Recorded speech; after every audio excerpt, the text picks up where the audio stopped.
कल डिस्कस किया था सेल्फ इंडक्शन के बारे में, और म्यूचुअल इंडक्शन के बारे में हमने डिस्कस किया था कि सेल्फ इंडक्शन क्या होती है या म्यूचुअल इंडक्शन क्या होती है।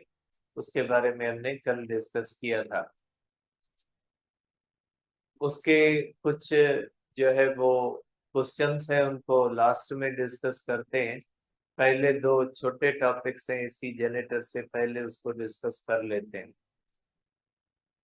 देखिए बेटा, सेल्फ इंडक्शन के अंदर हमने ये बात पढ़ी कि अगर किसी भी कॉइल के अंदर करंट चेंज होता है तो उसका अपना फ्लक्स उसके अंदर चेंज होता है, और उसके अपने फ्लक्स के चेंज होने की वजह से उसके अंदर एक ईएमएफ इंड्यूस होती है, जिस फिनोमिना को हम सेल्फ इंडक्शन कहते हैं।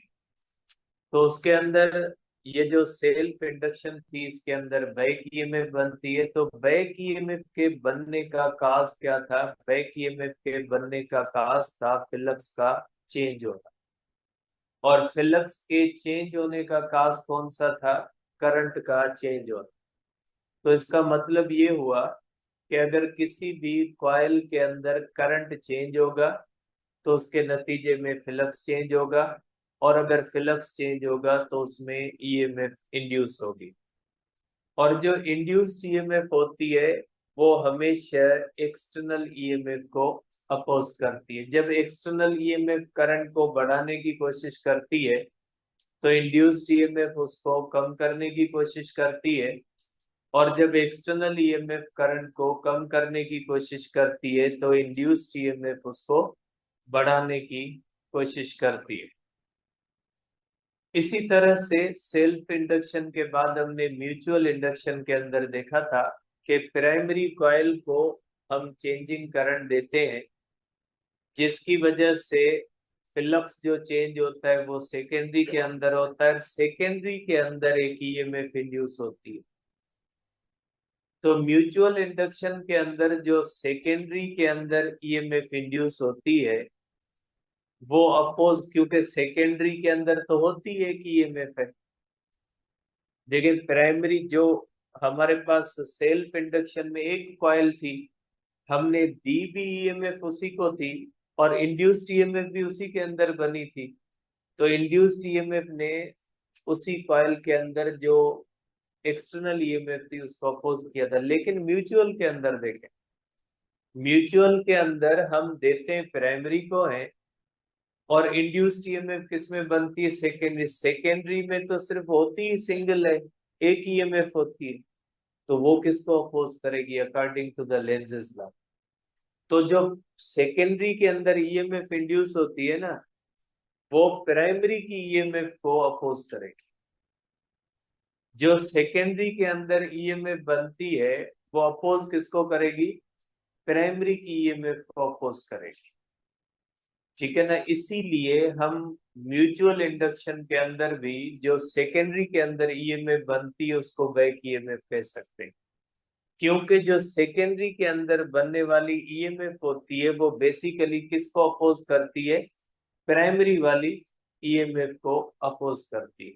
जब प्राइमरी कॉइल फ्लक्स सेकेंडरी में बढ़ाती है तो सेकेंडरी कॉइल उस फ्लक्स के बढ़ने को रोकने की कोशिश करती है, और जब प्राइमरी कॉइल का फ्लक्स कम होता है और वो सेकेंडरी के अंदर भी कम होने की कोशिश करता है तो सेकेंडरी कॉइल की जो ईएमएफ होती है उस कम होने की कोशिश को अपोज करती है। मतलब ये हुआ कि जहां पे जब भी किसी कॉइल के अंदर करंट चेंज होता है, फिर चाहे वो सेल्फ इंडक्शन की सूरत में हो चाहे वो म्यूचुअल इंडक्शन की सूरत में हो, उसके अंदर ईएमएफ बनती है, और वो ईएमएफ हमेशा अपोजिट काम करती है।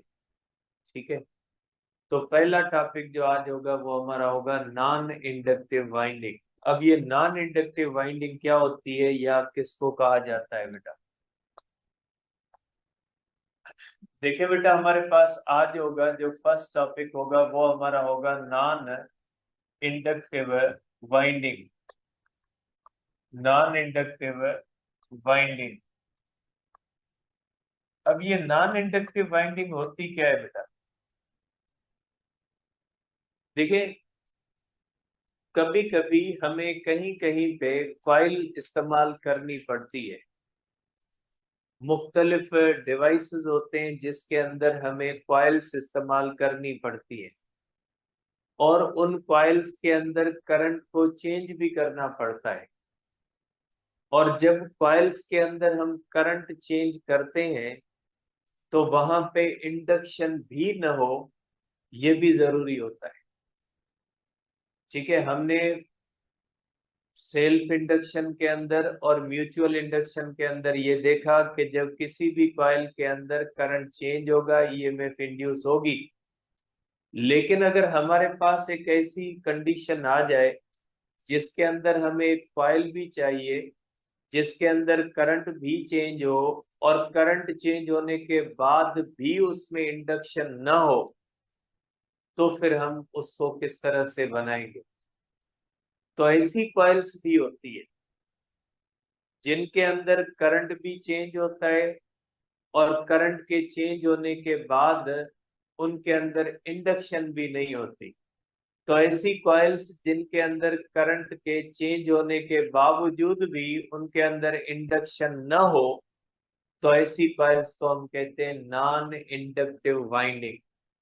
नॉन इंडक्टिव वाइंडिंग में कॉइल्स ही होती हैं, उनके अंदर करंट भी चेंज होता है और उनके अंदर किसी भी किस्म की इंडक्शन नहीं होती।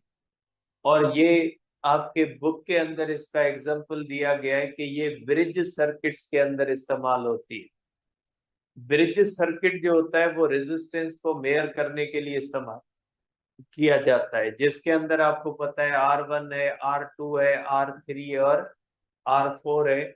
चार रेजिस्टर्स इस्तेमाल होते हैं, और चारों रेजिस्टर के अंदर हम करंट भी चेंज करते हैं, और करंट चेंज करने के बाद उसको हम बैलेंस करते हैं, और बैलेंस के बाद उसे मेयरमेंट करते हैं। तो आप कह सकते हैं कि जो नॉन इंडक्टिव वाइंडिंग होती है, ठीक है, वो जरूरी होती है ऐसे ब्रिज सर्किट्स के अंदर। तो ब्रिज सर्किट्स के अंदर कॉइल्स भी इस्तेमाल होती है, करंट भी चेंज होता है, और वहां पे इंडक्शन अगर हो गई तो आपकी जो मेयरमेंट है वो गलत होगी। मेयरमेंट को सही करने के लिए जरूरी है कि वहां पे ऐसी कॉइल हो जिसके अंदर करंट भी चेंज हो और इंडक्शन भी ना हो। अब ये बनाई कैसे जाती है? अब पहले इसकी मैं दो तीन पॉइंट्स है वो लिखता हूं कि no EMF is induced in this type of coil due to change of current। इसके अंदर due to change of current की वजह से भी इसके अंदर ईएमएफ इंड्यूस नहीं होती। ठीक है, और इसके अंदर these windings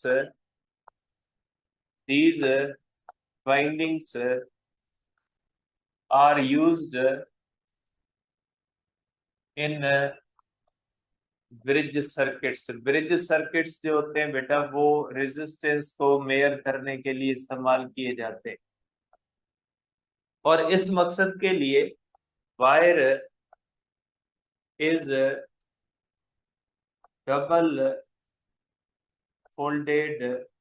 ठीक है, इनके अंदर वायर जो होती है वो डबल फोल्ड की जाती है, या आप कह सकते हैं कि जो है वो इसकी डबल वायर से कॉइल बनाई जाती। जैसे ये होती है ना, हमने यहाँ तक जो सोलिनॉइड पढ़ा था वो इस तरह से हमने सिंगल वायर का बनाया था। अगर सिंगल वायर का सोलिनॉइड बनाएंगे और उसके अंदर करंट चेंज करेंगे तो उसमें इंडक्शन हो जाएगी। लेकिन अगर हम इस तरह से डबल वायर का बनाएंगे, ये मैंने डबल वायर कर दी, ठीक है, डबल वायर का करेंगे इस तरह से, और डबल वायर से अगर फोल्ड करके हम बनाएंगे तो इसमें इंडक्शन नहीं होगी। तो अगर सिंगल वायर से इंडक्शन होती है वो तो हमने पढ़ा, लेकिन डबल वायर से इंडक्शन क्यों नहीं होती उसको डिस्कस करते हैं। तो जो नॉन इंडक्टिव वाइंडिंग होती है ना, उसमें वायर को डबल फोल्ड किया जाता है, डबल करके उससे फोल्डिंग की जाती है। जैसे खाली जो हमने पढ़ा था कि सोलिनॉइड के अंदर सिंगल वायर को फोल्ड किया जाता है, जबकि अगर आपको उसी सॉइल सोलिनॉइड को नॉन इंडक्टिव बनाना है तो आपने उसको वायर को डबल करके उसके ऊपर जो है वो फोल्ड करना है। अब आप इसको देखें बेटा, सपोज करें ये हमारे पास इस तरह से बेटा, कि ये हमारे पास इस तरह से, ये हमारे पास इस तरह से बेटा एक सोलिनॉइड है, ठीक है। अब इसके अंदर आप इस तरह से इसको सोलिनॉइड को रेड टर्न की वायर से मैं इसको बना रहा हूं बेटा। ये इसको मैं डबल फोल्ड करता हूं इस तरह से, सॉरी पहले मैं बेटा इसको सिंगल फोल्ड के अंदर ले रहा हूं इस तरह से। ये एक सोलिनॉइड है बेटा, ये इस तरह से, ठीक है। अब ये सिंगल फोल्ड है। अब अगर इसको बेटा मैं यहां से कनेक्ट करूं किसी एसी सोर्स के साथ बेटा, इस तरह से एसी सोर्स के साथ कनेक्ट करूंगा तो एसी सोर्स इसके अंदर क्या करेगा बेटा, करंट चेंज होगा, इसके अंदर फ्लक्स चेंज होगा और इसके अंदर बैक ईएमएफ बन जाएगी। लेकिन अगर मैं इसको इस तरह से करता हूं, इसमें करंट का डायरेक्शन मैं बना लेता हूं, सपोज करें इसमें करंट इस तरह से जाता है बेटा, इस तरह से करंट इसके अंदर फिल होगा, ठीक है। अब अगर एक सॉलिनॉइड हम इस तरह से बनाए, ये एक सॉलिनॉइड बेटा मैं इस तरह से बनाता हूं, सपोज करें इसको सॉलिनॉइड को हम इस तरह से बनाते हैं,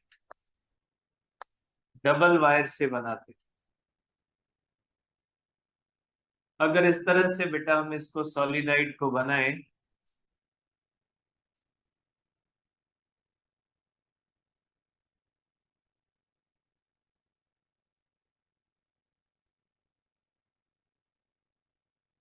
सपोज करें बेटा इस तरह से हम सॉलिनॉइड को डबल फोल्ड करते हैं, ठीक है। ये डबल वायर से, तो ये इस तरह से बनेगा बेटा, ये वायर यहीं से इस तरह से वापस मैं इसको फोल्ड करता हूं, तो ये वायर बेटा इस तरह से आएगी और ये इसके दो फोल्ड बनेंगे बेटा।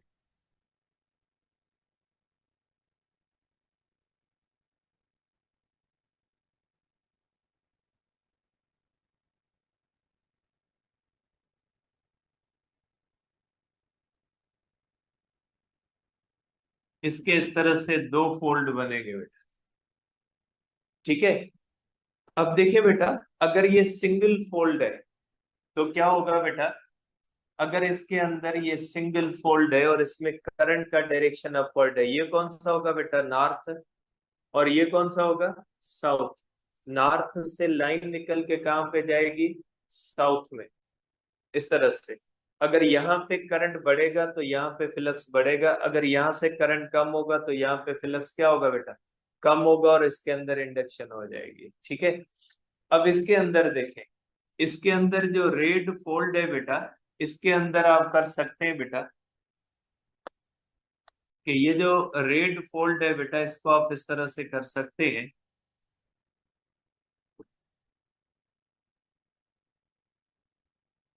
ठीक है। ये जो बेटा रेड कलर का जो फोल्ड होता है, सपोज करें इसको पॉजिटिव टर्मिनल से कनेक्ट करते हैं, और जो ब्लू है उसको किससे करते हैं बेटा, इसको हम करते हैं जो है वो नेगेटिव टर्मिनल से।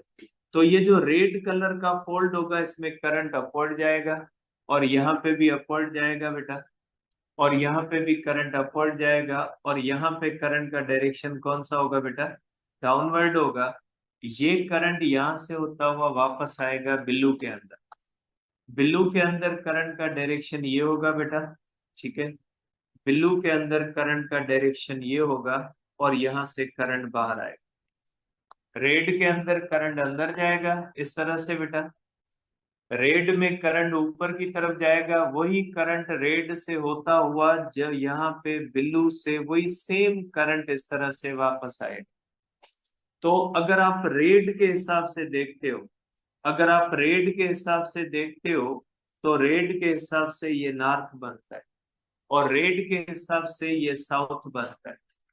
अगर आप बिल्लू के हिसाब से देखते हो, तो बिल्लू के हिसाब से जो बनेगा, ये नॉर्थ बनेगा, और ये कौन सा बनेगा बेटा, साउथ।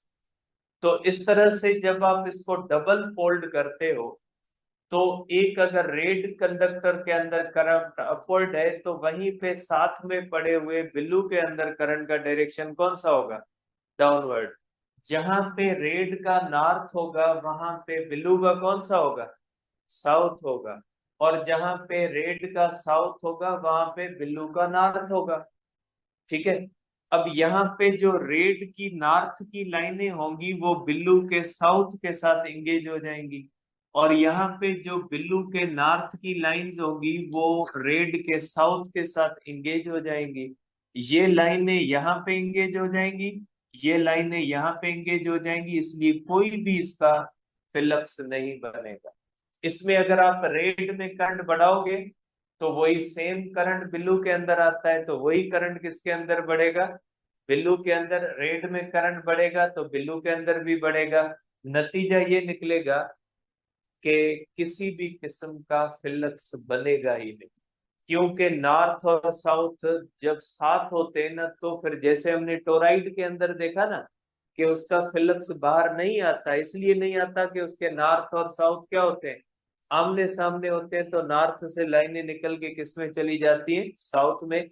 इस तरह से नॉर्थ और साउथ जब साथ बनते हैं तो फिर उसका नतीजा ये होता है कि इसके अंदर जो लाइंस होती है वो आपस में एंगेज हो जाती है, और कोई भी लाइन न बाहर की तरफ बनती है और न ही अंदर की तरफ बनती है। ऐसी वाइंडिंग के अंदर अगर आप करंट चेंज भी करोगे तो ये डबल फोल्डेड वायर होती है, कंटिन्यूस वायर होती है। जितना करंट एक वायर के अंदर बढ़ेगा उतना ही करंट दूसरी वायर के अंदर बढ़ेगा, और ऐसी कॉइल के अंदर किसी भी किस्म की इंडक्शन नहीं होती। तो इस तरह से अगर डबल वायर को करके उससे अगर कोई भी कॉइल बनाई जाएगी तो वो नॉन इंडक्टिव वाइंडिंग होगी। ठीक है।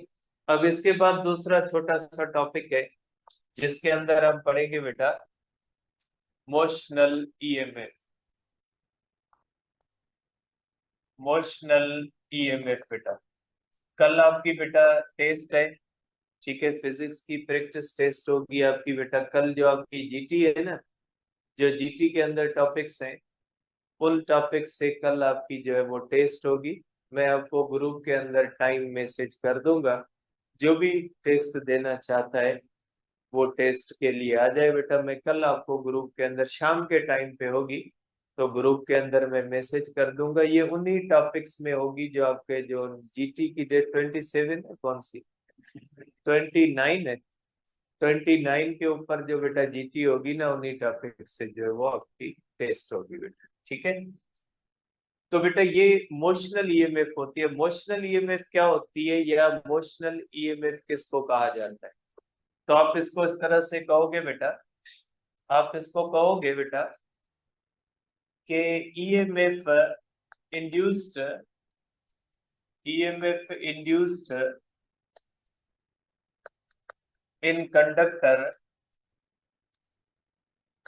Due to its motion in magnetic field. अगर कोई भी कंडक्टर जो होता है वो मैग्नेटिक फील्ड लाइंस को कट करता है। हमने पढ़ा है ना बेटा, इंडक्शन सिर्फ कॉइल के अंदर नहीं होती, इंडक्शन स्ट्रेट कंडक्टर के अंदर भी होती है। तो जब कोई भी straight conductor magnetic field lines को कट करता है तो स्ट्रेट कंडक्टर के अंदर मैग्नेटिक फील्ड लाइंस को कट करने की वजह से जो ईएमएफ बनती है ना, ऐसी ईएमएफ को हम क्या कहते हैं? Motional EMF. Motional EMF induced EMF ही है, लेकिन जब ये किसी भी कंडक्टर की मोशन की वजह से बनती है तो उसको नेम हम देते हैं मोशनल ईएमएफ। फर्क दोनों में ये, जैसे हमने बैक ईएमएफ बड़ी प्राइमरी के अंदर और सेकेंडरी के अंदर, तो वो जो बैक ईएमएफ होती है वो बेसिकली किसी भी कॉइल के अंदर फ्लक्स के चेंज होने की वजह से बनती है। इसी तरह से जो कोई भी कंडक्टर होता है उस कंडक्टर के अंदर उसकी मोशन की वजह से जो ईएमएफ बनती है उसको हम कहते हैं मोशनल ईएमएफ। ठीक है, ये भी इंड्यूस्ड ईएमएफ होती है। अब इसका फार्मूला क्या होता है बेटा? सपोज करें बेटा आपके पास ये इस तरह से कंडक्टर है। ठीक है। अब इस कंडक्टर के अंदर बेटा एक ये आप कह ले बेटा कि ये हमारे पास एक कंडक्टर है और उस कंडक्टर को हमने मैग्नेटिक फील्ड के साथ परपेंडिकुलर रखा हुआ है बेटा, ठीक है। अब अगर ये कंडक्टर है, इसकी पूरी लेंथ एल होती है बेटा, इसकी जो पूरी लेंथ है, देखिए इस लेंथ को हम कहते हैं एल, और दूसरी होती है बेटा इफेक्टिव लेंथ, वो लेंथ जो मैग्नेटिक फील्ड के अंदर होती है। भले ये लेंथ कोई भी हो, हमें उससे लेना देना नहीं, हमें कंडक्टर की उस लेंथ को लेना है जो मैग्नेटिक फील्ड के अंदर हो। सपोज करें बेटा ये हमारे पास, ये आप कह सकते हैं कि ये जो कंडक्टर का हिस्सा है ना, ये मैग्नेटिक फील्ड के अंदर है, तो हम कंडक्टर की लेंथ को ये समझेंगे। अगर इस कंडक्टर की लेंथ 1.5 मीटर है, लेकिन मैग्नेटिक फील्ड के अंदर अगर वो 1 मीटर है, तो हम कौन सी लेंथ कंसीडर करेंगे? 1 मीटर कंसीडर करेंगे, जिसको हम कहते हैं इफेक्टिव लेंथ। उसको हम क्या कहते हैं बेटा? इफेक्टिव लेंथ कहते हैं, ठीक है। अब आपको पता है बेटा कि इसके अंदर होते हैं इस तरह से फ्री इलेक्ट्रॉन्स, इसके अंदर होते हैं बेटा फ्री इलेक्ट्रॉन्स, और ये फ्री इलेक्ट्रॉन्स अगर ये कंडक्टर रेस्ट में है, तो फ्री इलेक्ट्रॉन्स के ऊपर किसी भी किस्म की जो है वो होते हैं, ठीक है। अब अगर ये कंडक्टर इस तरह से मूव करता है बेटा, सपोज करें ये कंडक्टर इस तरह से मूव करे, तो बेटा ये कंडक्टर जब मैग्नेटिक फील्ड से परपेंडिकुलर मूव करता है, तो इसके अंदर जितने भी इलेक्ट्रॉन्स होते हैं वो भी किस तरह मूव करेंगे बेटा? परपेंडिकुलर मूव करेंगे। तो ये इलेक्ट्रॉन्स जब परपेंडिकुलर मूव करेंगे, तो आपको पता है कोई भी चार्ज जब मैग्नेटिक फील्ड के साथ परपेंडिकुलर मूव करती है, तो मैग्नेटिक फील्ड उसके ऊपर फोर्स लगाती है। तो जब ये कंडक्टर मैग्नेटिक फील्ड की लाइंस को कट करता है, इसका मकसद है इसके अंदर जो मौजूद चार्जेस होती हैं वो इसके साथ सम एंगल पे मूव करती है विद द मैग्नेटिक फील्ड। और अगर ये कंडक्टर मैग्नेटिक फील्ड के साथ पैरेलल मूव करता है, इसका मकसद है इसके अंदर जो चार्जेस हैं वो भी मैग्नेटिक फील्ड के साथ पैरेलल या एंटी पैरेलल मूव करती है। तो जब ये कंडक्टर मैग्नेटिक फील्ड लाइंस को कट करता है, तो इसके अंदर ये मैग्नेटिक जो फील्ड जो ये जो चार्जेस होती है ये भी मैग्नेटिक फील्ड लाइंस को कट करती है। अगर कंडक्टर 90 डिग्री पे मूव कर रहा है, तो इसका मतलब है ये चार्जेस भी मैग्नेटिक फील्ड से 90 पे मूव करेंगी, और जब कोई भी चार्ज मैग्नेटिक फील्ड से 90 पे मूव करेगी तो उसको मैक्सिमम फोर्स लगेगी। और वो फोर्स जो होती है वो हम किससे लेते हैं बेटा? लेफ्ट हैंड रूल से नेगेटिव चार्जेस के लिए, और राइट हैंड रूल से पॉजिटिव चार्जेस के लिए। अब आप इसको करें बेटा इस तरह से, मैग्नेटिक फील्ड अंदर की तरफ है, वेलोसिटी इस तरफ, फोर्स किस तरफ लगेगी बेटा? इस तरफ। और इस कंडक्टर की कंडीशन ये बनेगी बेटा, इस कंडक्टर के अंदर नेगेटिव चार्जेस नीचे की तरफ आ जाएंगी, और ऊपर जो होंगी वो क्या हो जाएंगी? पॉजिटिव चार्जेस हो, क्योंकि जैसे ही ये कंडक्टर इस तरह से मूव करेगा, इन चार्जेस के ऊपर मैग्नेटिक फोर्स लगेगी, मैग्नेटिक फोर्स नीचे की तरफ लगेगी, तो सब फ्री इलेक्ट्रॉन्स को मैग्नेटिक फोर्स नीचे पुश करेगी, और ये नीचे आ जाएंगी। तो इसका जो कंडक्टर का नीचे वाला हिस्सा होगा वो नेगेटिव चार्ज ले लेगा, और ऊपर वाला हिस्सा जो होगा पॉजिटिव। अब ये किस पे डिपेंड करता है? ये आपके वर्क पे डिपेंड करता है। लेंज़ेस लॉ में हमने पढ़ा ना, जब आप इसको इस तरह से मूव करवाते हो तो इसके ऊपर एक अपोजिंग फोर्स आती है, और आप क्या करते हो? वर्क। अगर आप ज्यादा वर्क करोगे तो ज्यादा मैग्नेटिक फोर्स लगेगी, ज्यादा नेगेटिव चार्जेस नीचे आएंगी, और ऊपर ज्यादा पॉजिटिव चार्ज होगी। अगर आप कम वर्क करोगे तो कम फोर्स लगेगी, जो है वो नीचे नेगेटिव चार्जेस आएंगी, कम ऊपर पर। ये डिपेंड करता है आपके ऊपर वर्क पे। अगर आप ज्यादा वर्क करोगे तो ज्यादा ये जो है वो डिफरेंस आएगा, अगर आप कम वर्क करोगे तो कम जो है वो इसके ऊपर डिफरेंस आएगा। इसका मकसद है कंडक्टर का एक हिस्सा पॉजिटिव बन जाता है, एक नेगेटिव, लाइक कैपेसिटर। जिस तरह से कैपेसिटर की एक प्लेट पॉजिटिव बनती है और नेगेटिव बनती है, तो इस कंडक्टर का एक हिस्सा पॉजिटिव बनता है ऊपर वाला, और नीचे वाला हिस्सा क्या बनेगा? नेगेटिव, अगर ये इस तरह मूव करेगा। लेकिन अगर ये इस तरह मूव करेगा तो ऊपर वाला हिस्सा क्या बनेगा? निगेटिव, और नीचे वाला हिस्सा क्या बनेगा?